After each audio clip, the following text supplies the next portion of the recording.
The fog hangs like a funeral shroud across the Moravian countryside.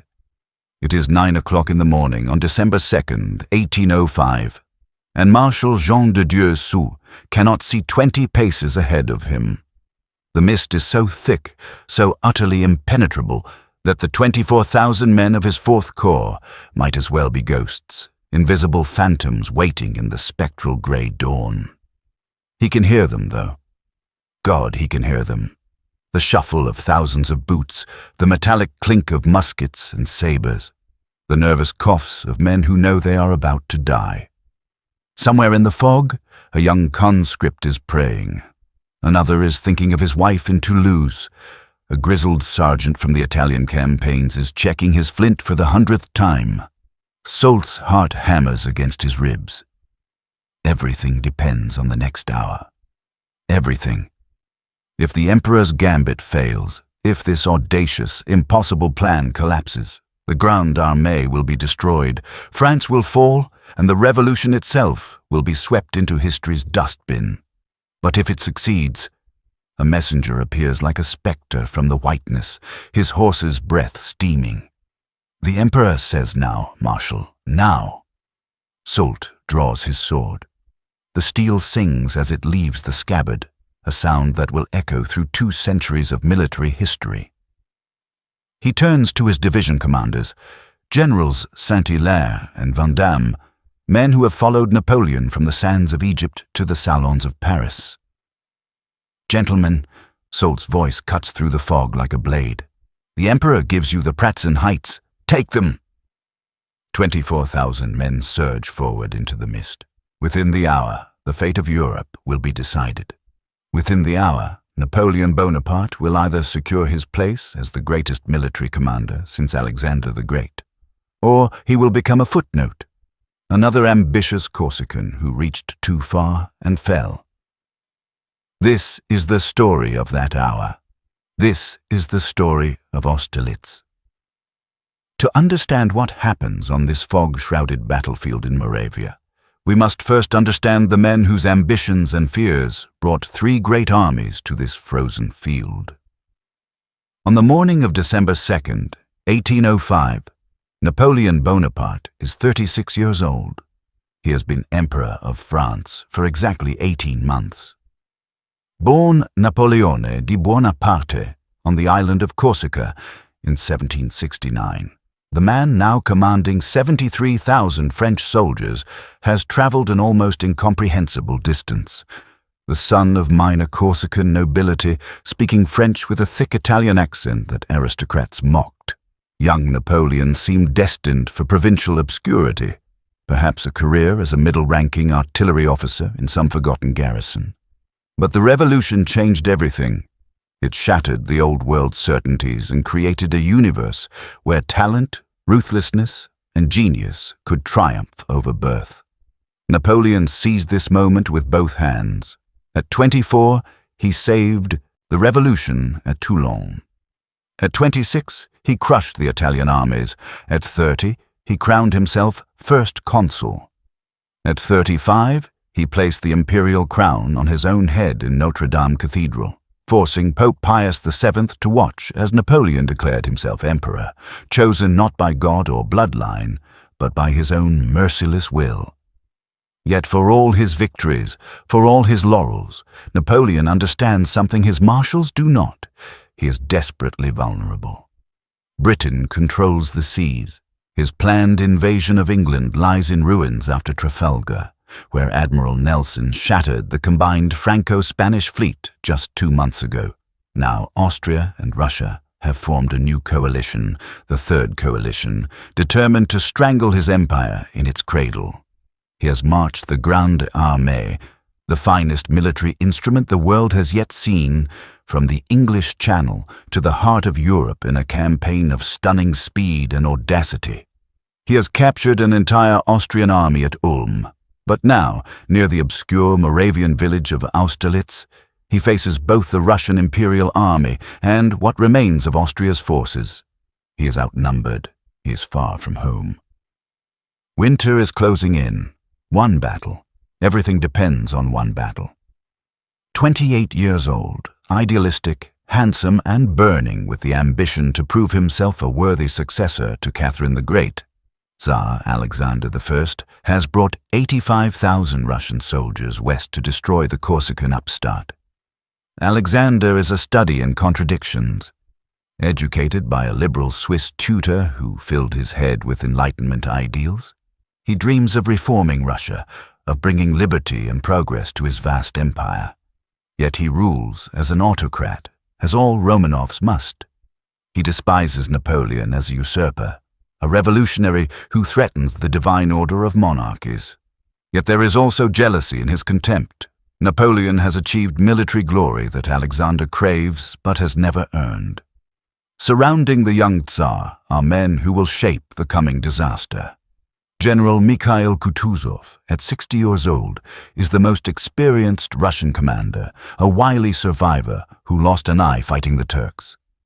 Kutuzov counsels caution. He wants to wait to let winter and distance destroy the French. But Alexander won't listen to the old general. Instead, he heeds Franz von Weyrother, an Austrian staff officer with an elaborate battle plan and absolute confidence. Weyrother has convinced Alexander that Napoleon is weak, that the French are demoralized, that one bold strike will end the war. Alexander wants to believe this. He needs to believe it. His young man's pride demands it. Francis II, Holy Roman Emperor and Emperor of Austria, is 37 years old and has watched Napoleon humiliate his armies for a decade. At Austerlitz, he commands approximately 15,000 Austrian troops, the remnants of an army Napoleon has already defeated twice this year alone. Francis is no military genius. He knows it. Everyone knows it. But he is determined, desperate, and increasingly aware that if he cannot stop Napoleon here, the 1,000-year-old Holy Roman Empire, that medieval ghost that has somehow survived into the modern age, will finally die. He places his hopes in Alexander's enthusiasm and Russia's massive armies. He places his faith in the Allied battle plan. He should not. The catastrophe at Austerlitz does not begin on December 2nd, 1805. It begins months earlier in the gilded halls of European diplomacy and the muddy roads of Bavaria. In April 1805, Britain, Russia, Austria, Sweden, and Naples form the Third Coalition against France. Britain provides money, endless streams of gold guineas to fund armies. Russia provides manpower, vast hordes of soldiers who seem inexhaustible. Austria provides motivation. 10 years of humiliation at Napoleon's hands demands revenge. The strategy is simple. Russian armies will march west, linking up with Austrian forces in Bavaria. Together, they will crush Napoleon's overstretched empire. The French emperor, they believe, cannot possibly move his armies from the Channel coast to Central Europe quickly enough to prevent this junction. They are catastrophically wrong. On August 27, 1805, Napoleon abandons his planned invasion of Britain. Within days, 210,000 French soldiers begin marching east from camps along the English Channel. What follows is one of the most remarkable military movements in history. The Grande Armée moves with unprecedented speed and precision. 7 corps, each a self-contained army of 20 to 30,000 men, advance along separate routes. They cover 15 to 20 miles per day, an exhausting pace that leaves the roads littered with stragglers and the sick. But the bulk of the army remains intact, moving like a machine toward Bavaria. Private Jean-Baptiste Barré, a 21-year-old conscript in the 9th Light Infantry, later writes, "We marched until our feet bled. We marched through rain that turned the roads to rivers of mud. Men collapsed from exhaustion, but still we marched. We did not know where we were going or why, only that the Emperor commanded it, and that was enough." Napoleon's strategy is audacious. He will not meet the Austrians where they expect.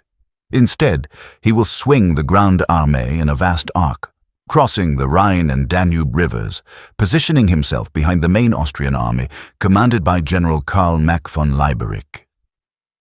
On October 20th, 1805, at the town of Ulm in Bavaria, Napoleon springs his trap. General Mack's Austrian army, 33,000 men, finds itself surrounded, cut off from supplies and reinforcements. Mack surrenders without fighting a major battle. It is a stunning humiliation for Austria. In a single stroke, Napoleon has eliminated 1/3 of Austria's field forces. The road to Vienna lies open, but there is no time for celebration. Russian armies are approaching.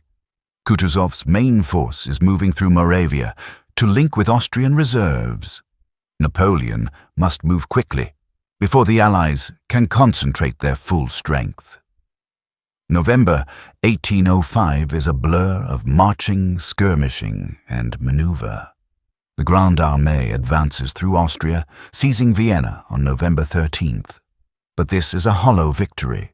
The Austrian court has fled, and more importantly, the Russian army has escaped Napoleon's attempts to pin it down. The situation is deteriorating for Napoleon.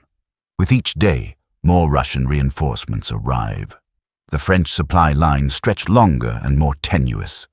Winter is coming. His soldiers are exhausted. Colonel Anne Jean-Marie René Savary, one of Napoleon's most trusted aides, writes in his memoirs, "I had never seen the emperor so agitated. He paced constantly, sleeping only 2 or 3 hours a night. He knew the campaign had reached its crisis. One more week without a decisive battle, and we would have to retreat, and a retreat would become a rout." Napoleon needs the Allies to attack him. He needs them to believe they can win. He needs them to make a mistake. So he sets a trap. In the last week of November 1805, Napoleon does something that seems insane. He deliberately appears weak. The emperor pulls his forces back from advanced positions. He abandons the strategic Pratzen Heights, a broad plateau that dominates the battlefield near Austerlitz. He sends negotiators to the Allied headquarters, pleading for peace talks, hinting at desperation. It is all theater. Napoleon is an actor playing his greatest role, the defeated general. On November 28th, Napoleon personally scouts the terrain near Austerlitz, a small Moravian town about 60 miles north of Vienna. He studies the ground with obsessive detail, every hill, every stream, every road. He questions local civilians about weather patterns. He wants to know about fog, about when it rises, about how thick it gets in the valleys. What he sees is perfect for his purposes. The Pratzen Heights dominate the battlefield, a plateau roughly 700 feet above the surrounding countryside. To the south of these heights lies a series of frozen ponds and marshy ground. To the north, more broken terrain suitable for cavalry. If the Allies occupy the Pratzen Heights, they will have a commanding position. They will be able to see Napoleon's entire army. They will feel confident, even invincible, and they will extend themselves to attack what they believe is Napoleon's vulnerable southern flank. That is when he will destroy them. Marshal Louis-Nicolas Davout, commanding the Third Corps, recalls, "The Emperor explained his plan to us on November 30th. We were to deliberately weaken our right flank. To make it appear we were covering a retreat. The Allies would see this weakness and attack it, convinced they could roll up our line and cut our communications with Vienna. They would descend from the Pratzen Heights, committing their reserves to this attack. And then Soult's corps, hidden in the fog, would storm the heights they had abandoned." Marshal Jean Lannes, one of Napoleon's oldest friends, asks the obvious question, "And if the fog doesn't come, if they can see Soult's movement?" Napoleon smiles. "Then we will all die together, old friend." On December 1st, 1805, the Allied commanders gather in the town of Olmütz to finalize their battle plan. The meeting is a disaster of ego and confusion. Franz von Weyrother presents his plan, a complex, multi-part offensive that requires precise timing and coordination. The Allied army will be divided into 5 columns. 4 columns will attack Napoleon's weakened right flank, driving south to cut the French line of retreat to Vienna. Meanwhile, 1 column will pin the French center and left. It is an elaborate plan. Too elaborate. Kutuzov, the old Russian general, listens with growing dismay. He sees the flaws immediately. The plan requires troops who barely speak the same language to coordinate complex movements in the dark, across unfamiliar terrain, against Napoleon Bonaparte, the most dangerous general alive. It is madness. We should wait, Kutuzov argues. Let winter work for us. Let Napoleon's supplies run out. Why risk battle when time is our ally? But Alexander will not listen. The young Tsar is surrounded by ambitious courtiers whispering of glory. Austrian Emperor Francis, desperate to save his capital and his throne, demands action. Prince Adam Czartoryski, Alexander's close friend and advisor, assures him that Napoleon is weak, demoralized, ready to break. The French are offering peace negotiations, Vairoda says confidently. They are afraid. One bold strike will end this war. Alexander makes his decision. We attack tomorrow at dawn. Kutuzov says nothing more. He is too professional, too much a servant of the Tsar to object further. But that night, witnesses report. The old general sits alone in his quarters, a glass of vodka in his hand, shaking his head. He knows what is coming. If you appreciate stories like this, deep dives into the human drama behind history's greatest battles, please consider subscribing to Not Nostalgic History. We bring you these forgotten stories, these moments when ordinary people faced extraordinary circumstances, every week. Your support helps us continue exploring the past in all its complexity and tragedy. Now, let's return to that frozen field in Moravia, where 158,000 men are about to collide in one of history's most perfectly executed battles. December 1st, 1805, turns to night. Across the frozen Moravian countryside, 158,000 men try to sleep, knowing that tomorrow they will likely die. In the French lines, Private Claude-Étienne Minier, age 19, from a village near Lyon, sits with his squad around a small fire. They are part of General Louis Friant's division, positioned on the French right flank, the deliberately weakened sector that Napoleon is using as bait. "Do you think it's true?" asks Minier's friend, a former baker named Georges. "That we're outnumbered 2-1? The Emperor knows what he's doing," Minier replies with more confidence than he feels. "He's never led us wrong." This is not entirely true. Many of these young men, conscripts barely 20 years old, have never fought a battle before. But they have been told stories. Stories of Italy, of Egypt, of Marengo. Stories of Napoleon's genius, his invincibility. Nearby, Marshal Davout moves through the positions, personally checking the placement of each regiment. Davout is 35 years old, famously stern, a disciplinarian who demands absolute precision from his troops. The soldiers call him the Iron Marshal, not always affectionately, but they trust him. Davout has never lost a battle. "Stay alert," Davout tells the officers. "Tomorrow everything depends on you holding until Soult takes the heights. Hours, gentlemen. You must hold for hours against superior numbers. Can you do this?" The officers assure him they can. What else can they say? Further north, in the French center, Napoleon himself is moving through the bivouacs. Soldiers leap to their feet as he approaches. The Emperor stops to talk with them, asking names, making jokes, inquiring about their villages. It is masterful psychology. These men, most of whom are peasants and tradesmen, are speaking directly with the Emperor of France. He remembers a grenadier he met in Italy. He compliments a drummer boy's coat. He shares their bread. "Tomorrow is a great day," Napoleon tells them. "Tomorrow is the anniversary of my coronation, 1 year since I became your emperor. What a gift you will give me. What a victory we will win together." The men cheer. They would follow this man into hell itself. Sergeant Jean-Roch Coignet, a veteran of the Italian campaigns, later writes, "The emperor had a quality that is impossible to describe. When he looked at you, when he spoke to you, you felt 10 feet tall. You felt capable of anything. I've seen men weeping with joy just because he remembered their names. In the Allied lines, the Allied camp is less confident than the French, despite superior numbers. Lieutenant Fadej Bulgarin, a young Russian officer, sits with his regiment trying to understand the battle plan.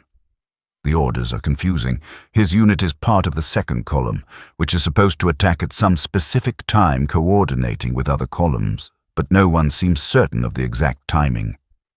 The Austrian colonel says we move at 7 in the morning. Bulgarin tells his fellow officers, but the written orders say first light, which would be 6:30 in the morning, and General Langeron says we wait for the first column to engage before we advance. This is madness, mutters another lieutenant. How are we supposed to coordinate 5 columns in the dark across terrain we've barely scouted? An older major silences them. We follow orders. The Tsar and the Emperor have decided. We attack at dawn. That is all you need to know. But the doubt has been planted. Elsewhere in the Allied lines, General Kutuzov is drinking. The old commander knows what tomorrow will bring, and he is steeling himself for it. When a young aide asks if he needs anything, Kutuzov simply says, "Pray, boy. Pray that God has mercy on us, because Bonaparte will not." Austrian troops are even more demoralized.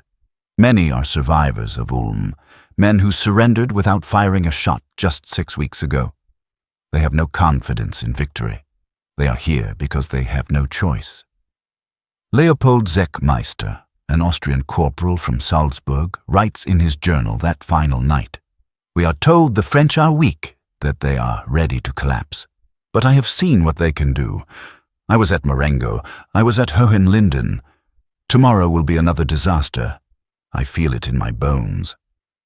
At 11 o'clock at night, Napoleon gathers his marshals for final orders. They meet in a peasant cottage near the village of Puntowitz. A map is spread on a rough wooden table. Candles flicker. Outside, the temperature is dropping toward freezing. "Gentlemen," Napoleon begins, "by this time tomorrow, we will have destroyed the Third Coalition, or we will be dead. There is no middle ground." He outlines the plan once more. Davout and Marshal Nicolas Soult will allow the Allies to attack the French right. They will give ground slowly, making the Allies commit more and more troops to that sector. Once the Allied forces have descended from the Pratzen Heights, Soult will attack with 24,000 men, seizing the heights and cutting the Allied army in two. Meanwhile, Marshals Len and Marshal Joachim Murat will hold the French left and center. Marshal Jean-Baptiste Bessières and the Imperial Guard will remain in reserve. Timing, Napoleon emphasizes, is everything. Soult, you must wait for the fog to conceal your movement. Attack too early, and they will see you coming and reinforce the heights. Attack too late, and Davout's men will be overwhelmed.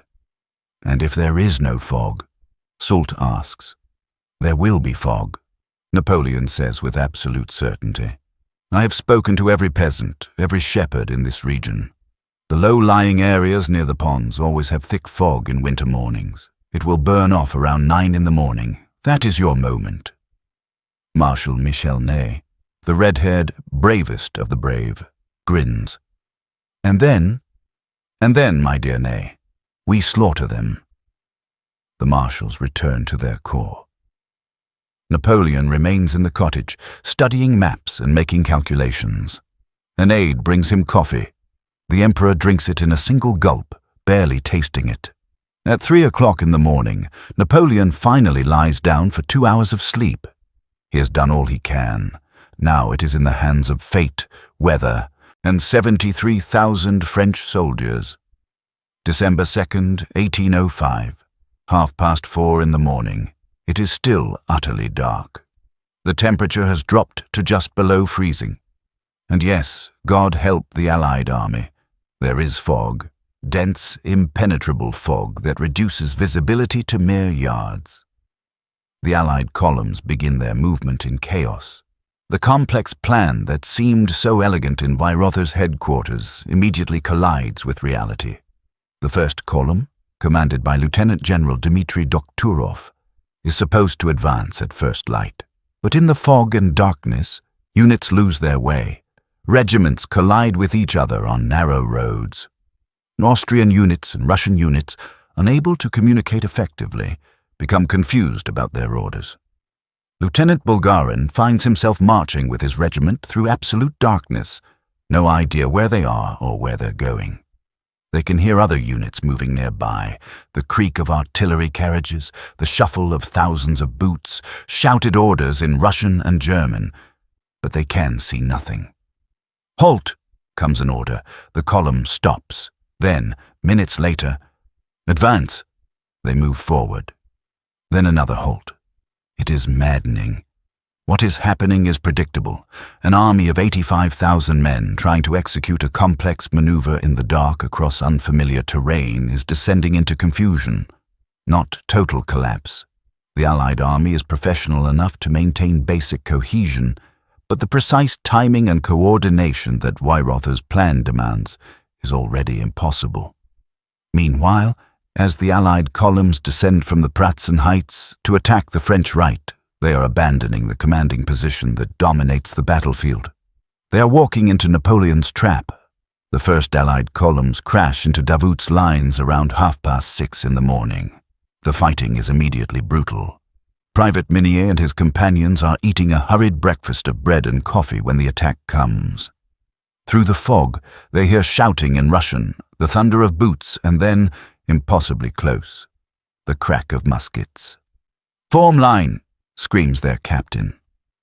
The company scrambles into formation, 3 ranks deep, muskets loaded and primed.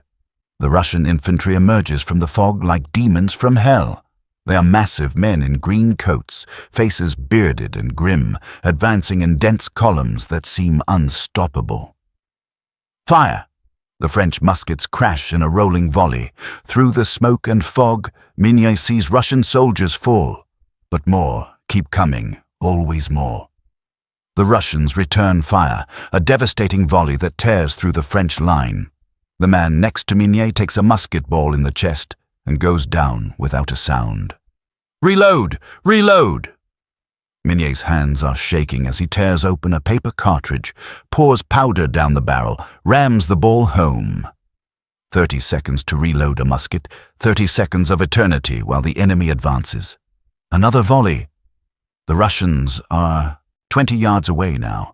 Minier can see their faces, see the determination and fear that mirror his own. The Russians charge with the bayonet. The French line holds, barely. Men are stabbing and clubbing at close range. Minier fires his musket into a Russian's face from 3 feet away and doesn't wait to see the result before swinging the butt of his weapon like a club. This is not the glorious warfare of paintings and poems. This is murder at arm's length, screaming and bleeding and dying in the fog. But the French hold. Davout's divisions are outnumbered 3-1, but they are veterans, and they know the Emperor is counting on them. They give ground slowly, contesting every yard, making the Allies pay in blood for every foot of frozen mud. The Allied commanders, watching from the heights, see the French right wing bending backward. They see their columns advancing. It appears to be working exactly as Weyrother planned. They commit their reserves to the attack. More regiments descend from the Pratzen Heights, rushing south to exploit what appears to be French weakness. The heights are now lightly defended, just a few thousand Allied troops screening the position. It is exactly what Napoleon has been waiting for. 9:15 in the morning. Soult prepares. Marshal Soult sits on his horse, invisible in the fog, surrounded by 24,000 men who are equally invisible. He checks his watch obsessively. The Emperor said to attack at 9 o'clock in the morning when the fog begins to lift. Not before. Perfect timing is essential. Soult is 45 years old, a baker's son who rose through the ranks through competence and courage. He is not flashy like Ney or political like Marshal Louis-Alexandre Berthier. He is simply professionally excellent, exactly the kind of commander you want for a task that requires precision and nerve. His 2 division commanders, Generals Saint-Hilaire and Van Damme, are with him, waiting for the signal. 5 minutes, Soult tells them. Those 5 minutes stretch like hours. Around them, invisible in the fog, thousands of French infantry wait. They can hear the battle raging to the south, where Davout's men are fighting for their lives. Every instinct screams to advance immediately, to help their comrades. But they wait. Discipline, precision, trust in the Emperor's plan. Soult checks his watch again. 5 minutes to 9 in the morning. A breeze picks up. The fog begins to thin, just slightly. Visibility extends from 20 yards to 50, then to 100. Through the thinning mist, Soult can now see the Pratzen heights rising ahead of him, a gentle slope leading to the plateau that dominates the battlefield.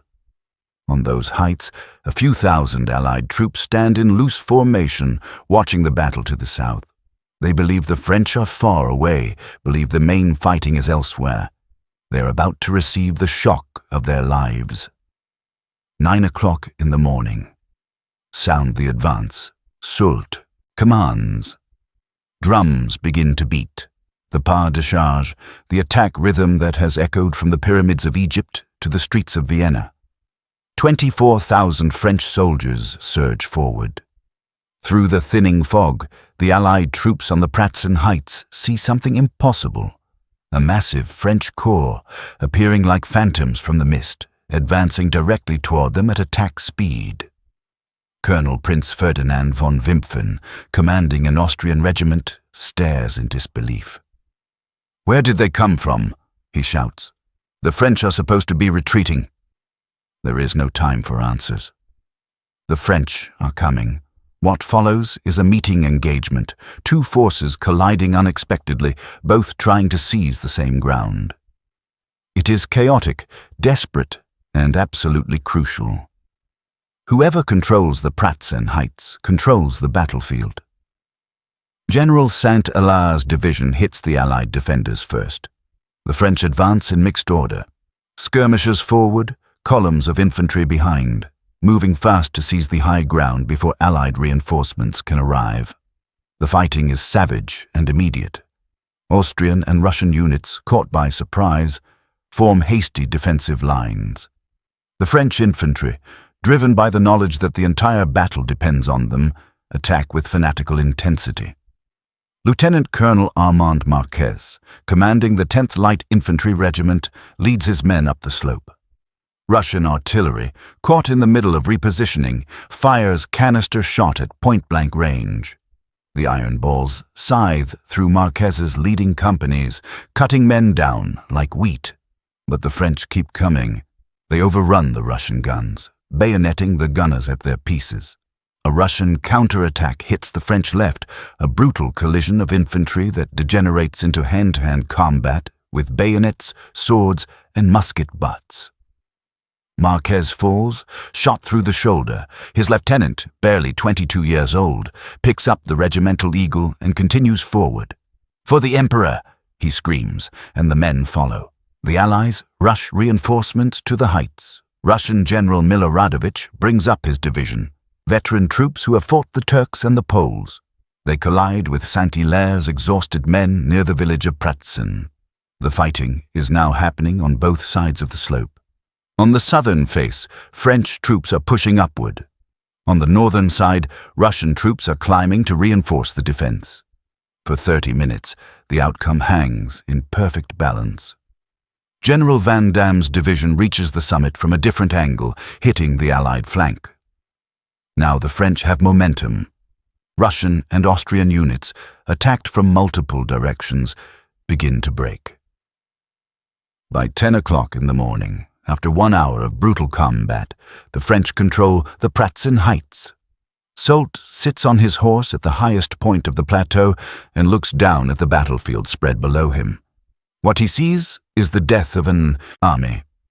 From his command position near the heights, Napoleon watches Soult's tricolour flags rise over the plateau and allows himself a slight smile. "Now we have them," he tells Marshal Berthier, his chief of staff. The Allied army is now split into two segments. To the south, four massive columns, perhaps 40,000 men, are engaged with Davout's divisions, still trying to roll up what they believe is the French right flank. To the north, the Allied left wing faces the French left under Lannes and Murat. Between them, on the Pratzen Heights, stands Soult's corps, backed by the Imperial Guard reserves. The Allied army, designed to work as a coordinated whole, is now two separate forces that cannot support each other. And the southern Allied columns, the ones attacking Davout, now have French forces behind them. They are trapped. 10:30 in the morning. The southern columns realize their peril. General Langeron, commanding the second Allied column, receives a message that makes his blood run cold. French forces have seized the Pratzen Heights. Our line of retreat is cut. For a moment, Langeron cannot process this information. It is impossible. The main French army is supposed to be in front of him, being slowly destroyed by the Allied attack. French forces cannot be behind him on the heights. The battle plan did not account for this. But the battle plan is dead. Reality has killed it. Langeron looks around at the tactical situation. His column, along with three others, is extended in a rough line attacking northward. Behind them, where their supply trains, their reserves, their only line of retreat should be, is now enemy territory. He has two choices. Continue the attack against Davout, hoping to break through and then somehow fight his way out of the encirclement. Or withdraw immediately, trying to break through the French forces on the heights before the trap closes completely. Neither option is good. Langeron makes the brave decision, attack south and try to retake the heights. It is the only way to save the army. Around 11 o'clock in the morning, Allied forces begin disengaging from the battle against Davout and turning to face their new threat. Russian infantry regiments, battle-hardened and still cohesive despite the morning's confusion, form massive columns and begin advancing back up the slopes of the Pratzen Heights. What follows is some of the most intense fighting of the day. The Russians attack with desperate courage, knowing their entire army depends on retaking the heights. The French defend with equal determination, knowing they must hold or lose everything. A young Russian officer, Lieutenant Andrei Rzhevsky, leads his company up the slope. For the Tsar! For Russia! The Russian columns advance through devastating French musket fire. Men fall in horrifying numbers, but the survivors close ranks and continue forward. They reach the French lines. The impact of the Russian column smashing into the French line is like a physical wave. The French bend backward. A Russian color-bearer plants his flag at the summit. For a moment, it appears the Russians might actually succeed. Then General Van Damme personally leads a countercharge. Two French battalions, backed by artillery firing over their heads, crash into the Russian flank. The Russian advance wavers, stops, breaks. The retreat becomes a rout. Russian soldiers, brave men who have held together through morning of chaos, finally break and run down the southern slopes of the Pratzen Heights. What awaits them at the bottom is horror. At the base of the southern slopes of the Pratzen Heights lie a series of frozen ponds and marshes, collectively known as the Sachan Lakes. The ice is thick in places, thin in others. No one has scouted it. In the chaos of battle, no one even thought to scout it. Thousands of retreating Russian and Austrian soldiers pour down the slopes, French cavalry and artillery pursuing them. The only escape route appears to be across the frozen lakes. They run onto the ice. At first, it holds. Hundreds, then thousands of men are running across the frozen surface, but the ice is only a few inches thick in places. The weight of thousands of men, plus artillery pieces and horses, is too much. The ice begins to crack. Lieutenant Bulgarin, who has survived the entire morning's fighting, finds himself on the ice when he hears the first terrible cracking sounds. He describes what happens next in memoirs written decades later. The sound was like thunder, like the earth itself splitting open. Men began falling through into the freezing water below. I saw artillery pieces, great 12-pound guns, fall through the ice and disappear in seconds. Men were screaming, trying to pull themselves out of the water, but their uniforms were soaking up water and pulling them down. Others tried to help and fell through themselves. I ran, just ran, not caring about anything except reaching solid ground. Behind me, I could hear the screams. God forgive me, I can still hear them. Napoleon, watching from the Pratzen Heights, orders his artillery to fire on the ice, to break it deliberately and prevent Allied forces from escaping. For years afterward, this order will be controversial, a deliberate act to drown fleeing soldiers rather than accept their surrender. How many men die in the Sachin lakes? The numbers are disputed. French accounts claim thousands drowned. Allied sources suggest hundreds, arguing that most soldiers avoided the ice or crossed before it broke.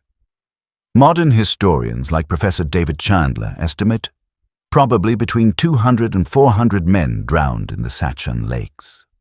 The French exaggerated the numbers for propaganda purposes, but even the conservative estimates represent a horrific death. Whether hundreds or thousands, the scene is one of unimaginable horror. Proud regiments that had marched confident to battle in the morning are now drowning in frozen water or fleeing in total disorder. While the drama unfolds on the Pratzen Heights and the southern flank, the northern portion of the battlefield sees its own savage combat. Here, the Allied left wing, primarily Russian troops under General Pyotr Bagration, faces the French left under Marshal Lannes. The terrain here is more broken, less suitable for the massive infantry engagements of the south. This becomes cavalry country. Around 11:30 in the morning, as the battle on the Pratzen Heights reaches its climax, the Russian Imperial Guard cavalry, the elite of the Tsar's army, aristocratic warriors in magnificent uniforms, receive orders to break the French line. These are not common soldiers. These are Russian nobility, counts and princes who have trained for war since childhood. They ride the finest horses in Europe. They carry sabers that are family heirlooms. They are convinced of their superiority over the French revolutionary upstarts. Prince Repnin leads them forward. Nearly 4,000 horsemen, cuirassiers in armor, horse guards in green and gold, begin to advance at a trot, then a canter, then a full gallop. The thunder of 4,000 horses at full charge is a sound beyond description. The ground literally shakes. The Russian cavalry, formed in perfect lines, presents a sight of terrible beauty. The last great moment of aristocratic warfare before modernity makes such spectacles obsolete. They crash into French infantry positions. For a moment, sheer momentum carries them through. French infantry squares break. Soldiers scatter. The Russian cavalry cuts down fleeing men with contemptuous ease. But then they encounter Marshal Murat. Joachim Murat is 38 years old, married to Napoleon's sister Caroline, and the finest cavalry commander in the world. He is also possibly the vainest man in Europe. He wears uniforms of his own design, featuring ostrich plumes, gold braiding, and colors that would make a peacock jealous. But beneath the ridiculous exterior is a warrior of absolute genius and courage. Murat sees the Russian cavalry break through and immediately grasps what must be done. He gathers every cavalry unit within reach. Cuirassiers, dragoons, chasseurs, nearly 5,000 horsemen, and personally leads them forward. The two cavalry forces collide with an impact that witnesses describe as sounding like a massive metallic crash. Horses and men go down in tangled heaps. Sabers clash against sabers. Pistols fire at point-blank range. Captain Jean-Baptiste de Marbeau, a hussar officer serving under Murat, is in the middle of this chaos. I have fought in 40 battles in my career, but I have never seen anything like the cavalry clash at Austerlitz. There was no organization, no tactics, just thousands of men on horses trying to kill each other in a space of a few hundred yards. My horse was killed under me. I fought on foot with my saber until I could seize a riderless mount. The battle rages for nearly an hour. Gradually, through sheer ferocity and better command, the French cavalry gains the upper hand. The Russian Imperial Guard cavalry, those proud aristocrats who have never known defeat, are driven from the field. The northern flank is secure. Napoleon can commit his final reserves. 2:00 in the afternoon, the Imperial Guard advances. Throughout the battle, Napoleon has held back his final reserve, the Imperial Guard. These are the elite of the elite, veterans of Egypt and Italy, men personally selected for loyalty and skill. They wear bearskin hats and dark blue uniforms. They are, quite literally, the best soldiers in the world. Napoleon has waited all day, resisting the temptation to commit them, saving them for the decisive moment. That moment is now. The Guard will advance, Napoleon orders. 10,000 men move forward in perfect formation, drums beating, colors flying. They advance across the Pratzen Heights toward the last intact Allied formations, Russian and Austrian troops trying desperately to create a defensive line that might allow the army to retreat in some kind of order. The Guard's advance is not particularly dramatic. There is no great charge, no heroic last stand. The Allied troops, exhausted and demoralized, see the fresh French units advancing in perfect order and break before contact. The battle is over. By 3:00 in the afternoon on December 2nd, 1805, the Allied army has ceased to exist as a coherent fighting force. The southern columns are destroyed, scattered across the frozen fields south of the Pratzen Heights, units broken into fragments, fleeing east in total disorder. The northern wing is in retreat, pulling back to avoid encirclement. The center no longer exists. The butcher's bill is staggering. Allied casualties are approximately 27,000 men, killed, wounded, captured, or drowned. This represents nearly 1/3 of their entire force. 15,000 Russians and Austrians are prisoners. Nearly 180 artillery pieces have been captured. French casualties are much lighter but still significant, approximately 9,000 killed and wounded. But these numbers, stark as they are, cannot capture the individual tragedies. Private Minier has survived the day. His regiment, so badly mauled in the morning fighting on the right flank, has been pulled back from the line. He sits amid the carnage, still holding his musket covered in blood. Some his own from a minor bayonet wound, most belonging to men he killed or who died near him. "We won," Georges says, the former baker who is now a veteran of history's greatest battle. "We actually won." Minier says nothing. He is 19 years old and has killed men today. He will carry that for the rest of his life. Lieutenant Bulgarin has also survived, one of the lucky ones who escaped the disaster at the Sachan Lakes. He sits with the remnants of his regiment, perhaps 1/3 of the men who march so confidently in the morning.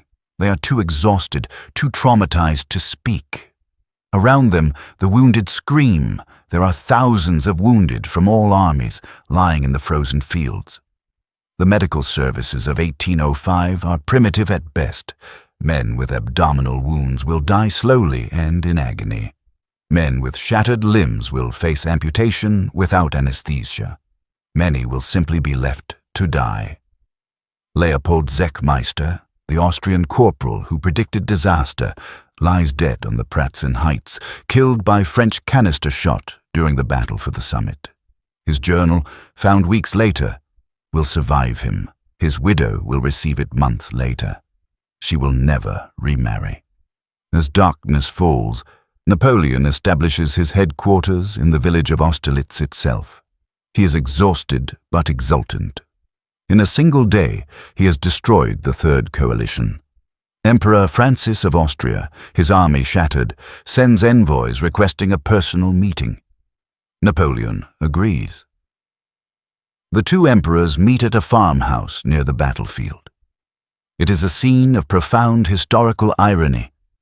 Francis, ruler of the Holy Roman Empire, a title reaching back to Charlemagne, begging for terms from Napoleon, the Corsican upstart who has held his imperial title for barely a year. "Sire," Francis says, using the form of address that acknowledges Napoleon's imperial dignity, "I ask for an armistice to discuss peace terms." Napoleon is gracious in victory. He knows Francis is beaten and need not be humiliated. "Austria and France should not be enemies," Napoleon says. "Grant me an armistice, withdraw your forces, and we will discuss honorable terms." Francis agrees. He has no choice. Tsar Alexander does not meet with Napoleon. The young Russian emperor, his dreams of military glory shattered, has fled the battlefield in tears. He rides east with the remnants of his army, too humiliated to face the man who has destroyed him. Kutuzov, the old general who predicted this disaster, leads the Russian retreat. Despite the catastrophe, he manages to save perhaps 2/3 of the Russian forces, withdrawing them in relatively good order. It is a professional performance that prevents complete destruction, but the Russian army is finished as a fighting force for this campaign. It will take months to rebuild. The Battle of Austerlitz does not simply end a battle. It ends an era and begins another. On December 26, 1805, Christmas Day by the Orthodox calendar, Austria and France signed the Treaty of Pressburg. The terms are harsh. Austria cedes Venice, Istria, and Dalmatia to the Kingdom of Italy, controlled by Napoleon. Austria cedes the Tyrol and various German territories to Napoleon's German allies. Austria pays massive war indemnities. Austria agrees to reduce its army to peacetime levels. The Holy Roman Empire, that 1,000-year-old ghost of Charlemagne's legacy, is formally dissolved. Francis II, Holy Roman Emperor, becomes simply Francis I, Emperor of Austria. A title that has existed since 800 Anno Domini ceases to exist. Russia withdraws from the coalition. Alexander returns to St. Petersburg, humiliated and furious, already planning revenge. That revenge will wait for years, until 1812, when Napoleon makes the fatal error of invading Russia itself. Britain, the paymaster of the coalition, finds itself alone again, protected by the Royal Navy, but unable to challenge Napoleon on land. In the wake of Austerlitz, Napoleon's empire reaches its zenith. He creates the Confederation of the Rhine, a collection of German states under French protection, effectively making Napoleon the master of Germany. His brothers and sisters become kings and queens across Europe. The map of Europe is redrawn according to his will. Professor Andrew Roberts, Napoleon's modern biographer, writes, "Austerlitz was Napoleon's masterpiece, the battle where everything came together. Strategic deception, tactical brilliance, the training and loyalty of his troops, and perhaps most importantly, the systematic errors of his opponents. It was the moment when Napoleon's star shone brightest, when his empire seemed truly invincible. But it is also the beginning of the end, though no one can see it yet. Austerlitz teaches Napoleon the wrong lesson. He learns that he is invincible, that his genius can overcome any odds, that the old monarchies of Europe are no match for his revolutionary armies. This confidence will lead him to invade Spain, where the French will bleed in a guerrilla war that will last 6 years. It will lead him to invade Russia, where the Grande Armée will be destroyed in 1812. It will ultimately lead to his exile and the restoration of the very monarchies he sought to overthrow. Austerlitz also teaches Europe that Napoleon must be destroyed at any cost. The battle eliminates any possibility of permanent peace. Britain, Russia, and Austria will rebuild their armies. They will learn from their defeats. In 1813 to 1814, they will return with overwhelming force and finally bring Napoleon down. Privat Claude-Étienne Minier survives Austerlitz and continues serving in the Grande Armée. He fights in Poland, Spain, and Russia. He survives all these campaigns and returns to his village in 1814, physically intact but psychologically scarred. He becomes a farmer, marries, has children, and never speaks of the wars except once a year, on December 2nd, when he drinks alone and stares into the fire. Lieutenant Fadej Bulgarin survives and eventually leaves military service. He becomes a writer, publishing novels and memoirs. His account of Austerlitz, published in 1823, is one of the most detailed Russian sources for the battle. Marshal Davout continues to serve Napoleon loyally through all the subsequent campaigns. He is one of the last to surrender in 1814, defending Hamburg long after Napoleon has abdicated. He dies in 1823, still considered one of history's finest military commanders. Tsar Alexander nurses his humiliation for years. When Napoleon invades Russia in 1812, Alexander refuses all peace offers, vowing to drive the French back to Paris itself. He achieves this goal, entering Paris in triumph in 1814, his revenge for Austerlitz finally complete. Emperor Francis of Austria becomes Napoleon's unwilling ally, even giving Napoleon his daughter Marie-Louise in marriage. But Austria will ultimately betray Napoleon in 1813, joining the final coalition that destroys the French Empire. Napoleon himself has less than 10 years of glory remaining. Austerlitz is his greatest triumph. Everything afterward is a slow descent toward the disasters of Russia and Waterloo. On December 2nd, 1806, exactly 1 year after the battle, Napoleon visits the Austerlitz battlefield. He walks the Pratzen Heights in silence, visiting the mass graves where thousands of French soldiers lie buried. His marshals accompany him at a respectful distance. What is Napoleon thinking as he stands on this field where he achieved the impossible? Does he understand that this is the peak, that he will never again achieve such perfect victory? Does he see the future, the snows of Russia, the disaster of Leipzig, the exile to Elba and then St. Helena?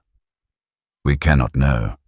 Napoleon leaves no record of his thoughts that day, but we can reflect on what Austerlitz means, both to its time and to ours.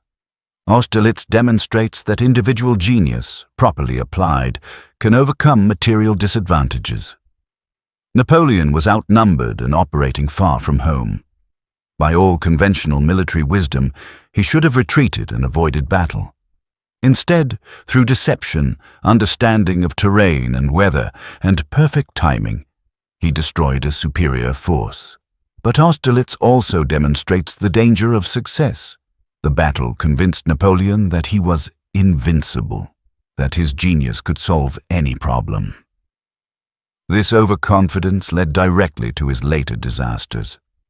Professor David Bell, historian of the Napoleonic Wars, observes, Napoleon's tragedy was that he learned the wrong lessons from his greatest victory. Austerlitz taught him that audacity always succeeds, that the enemy will always make mistakes, that perfect timing and bold moves can overcome any obstacle. But these lessons were only true at Austerlitz, under specific circumstances. When he tried to apply them in Russia and Spain, they led to catastrophe. We celebrate Austerlitz as a masterpiece of military art, and it is. The battle is still studied in military academies worldwide as an example of operational excellence. But we must also remember the cost. At least 36,000 men were killed, wounded, or captured that day. These were not numbers on a map or pieces in a game. They were human beings, young men with families, dreams, fears. Private Minier and Lieutenant Bulgarin and tens of thousands of others who survived carried psychological scars for the rest of their lives. The widows and orphans created by Austerlitz numbered in the tens of thousands. Villages across France, Russia, and Austria lost entire generations of young men. War, even brilliantly executed war, is ultimately about human suffering. Austerlitz represents the definitive defeat of 18th century warfare and politics. The old monarchies, with their aristocratic generals and rigid social hierarchies, could not compete with Napoleon's meritocratic system where talent mattered more than birth. The Holy Roman Empire, that medieval relic, died at Austerlitz. The idea that birth and tradition could trump ability and innovation died there as well.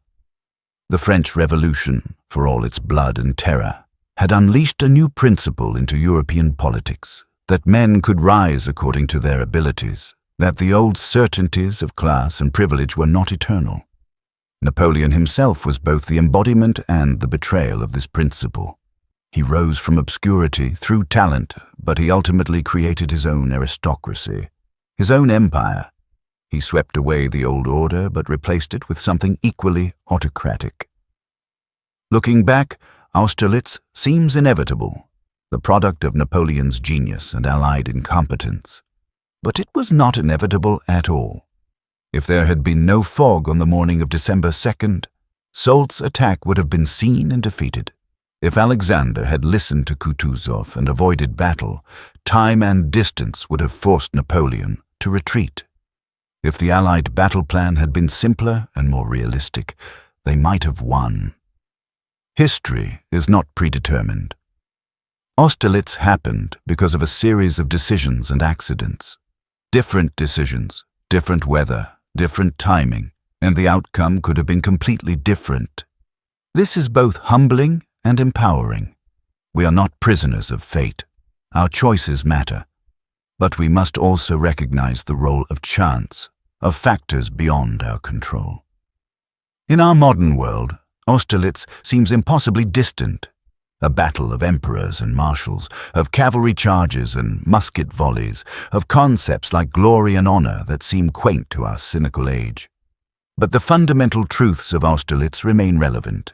The importance of deception and understanding your opponent's expectations, the value of timing and patience in execution, the danger of overconfidence and hubris, the gap between grand strategy and ground-level reality, the human cost that lies behind every historical triumph.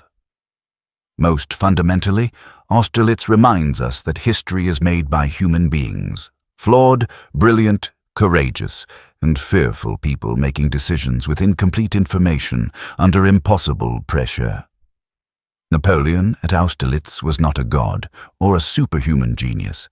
He was a 36-year-old man, desperately trying to save his empire, betting everything on a risky plan, hoping the fog would come and the Allies would make mistakes. He was, in other words, human, just like us. December the 2nd, 1805, ends with a sunset that Napoleon's soldiers will remember for the rest of their lives. The sun breaks through the thinning clouds late in the afternoon, casting golden light across the battlefield, across the Pratzen heights where thousands died, across the Sachan lakes where hundreds drowned, across the frozen fields littered with the debris of armies. Napoleon's soldiers call it the Sun of Austerlitz, a symbol of the emperor's glory, of France's triumph, of the moment when everything seemed possible. Marshal Ney, standing on the Pratzen heights as that golden light spreads across the field, turns to an aide and says something that captures both the glory and the tragedy of that day. "This is the most beautiful battlefield I've ever seen, and the most terrible. Beauty and terror, glory and carnage, genius and destruction. That is Austerlitz, that is war, that is the human condition, our capacity for both greatness and horror, often in the same moment, on the same frozen field in Moravia." 219 years later, the battlefield at Austerlitz is quiet. The village is now called Slavkov u Brna in the Czech Republic. The Pratzen heights are farmland. The Sachan lakes, if you visit in winter, still freeze over. Tourists come to see the monuments, the memorials to French and Russian and Austrian soldiers. The Battle of Austerlitz has become history, sanitized and safe, reduced to maps and textbooks. But if you stand on the Pratzen heights on a foggy December morning, if you close your eyes and listen, you can almost hear them, the drums beating the attack rhythm, the thunder of thousands of boots and horses, the crash of muskets and the screams of wounded men. You can almost see them, young men like Minier and Bulgarin, old soldiers like Kutuzov and Davut, the emperor himself watching his perfect plan unfold. They are ghosts now, all of them, but their story remains, a story of courage and fear, of genius and folly, of the day when Napoleon Bonaparte stood at the peak of his power and changed the course of history. This is the story of Austerlitz. This is the story of the sun that rose on an empire and set on the dreams of the old world. This is our history, terrible, beautiful, and eternally human.